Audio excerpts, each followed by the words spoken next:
Dogs are supposed to be man's best friend, but a barking dog can become your greatest enemy. So what are you supposed to do if your neighbour's dog won't stop barking? What are your legal rights? In this video, I'll explain the two ways in which persistent barking can break the law, what you can do if your local authority won't help you, and the other problems that can arise with dogs. I'm Daniel Barnett, a barrister practicing from London and the presenter of the Legal Hour on LBC Radio. This is one of a series of videos I've made on neighbour disputes. As with all neighbour problems, the best way to resolve them is by speaking to your neighbour in person. If this fails, how can the law help?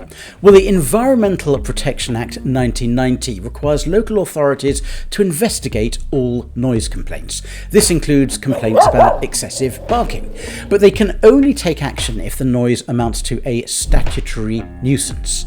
Under section 79(1)(f) of the Environmental Protection Act, any animal kept in such a place or manner as to be a nuisance is a statutory nuisance. This means it can be dealt with by the local authority. To be a nuisance, the barking must unreasonably and substantially interfere with the use or enjoyment of your property.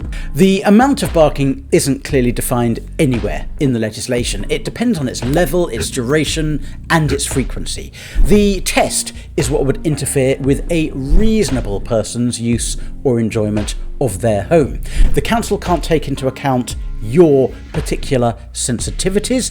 It's very unlikely that occasional barking in response to events will be enough to qualify as a statutory nuisance. So, for instance, if the dog sees another dog or barks at a passing cat, that won't be enough.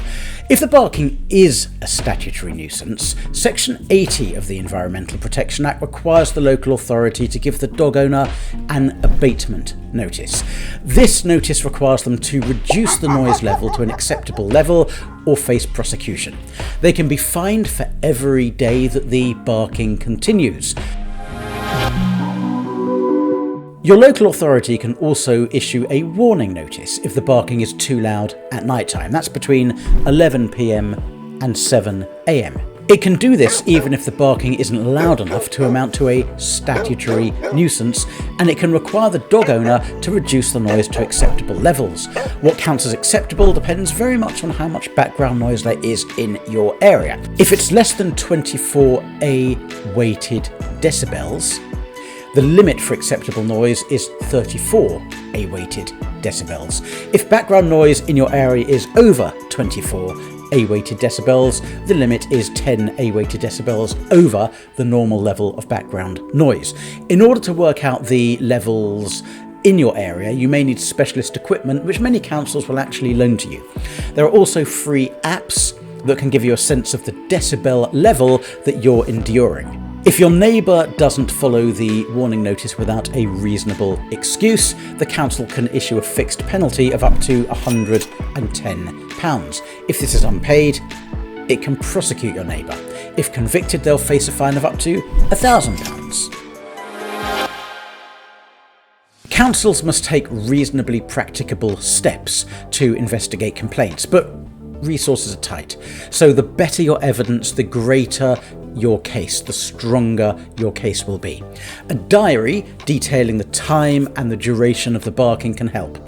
Recordings of the noise from your premises can also prove that there's a problem. Some councils will provide you with an app which you can use to measure and record the noise. If you're unhappy with the action taken, Section 82 of the Environmental Protection Act 1990 allows you to complain about statutory nuisance in the magistrates' court. Now, the court's warrant officer might be able to help you with the process, or you can instruct a lawyer of your own, a high street solicitor, to deal with it for you. If your neighbour's dogs are poorly behaved in other ways, then the law can also help. Local authorities can issue fixed penalty notices for dog fouling in a public place.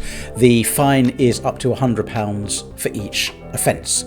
Section 3 of the Dangerous Dogs Act 1991 makes it an offence for an owner to allow their dog to be dangerously out of control on public land or on private land. A dog is always considered dangerously out of control if it injures somebody. I hope you found this video useful. If you did, you might be interested in this one or this one. I'm Barrister Daniel Barnett. Thank you so much for watching. Bye bye.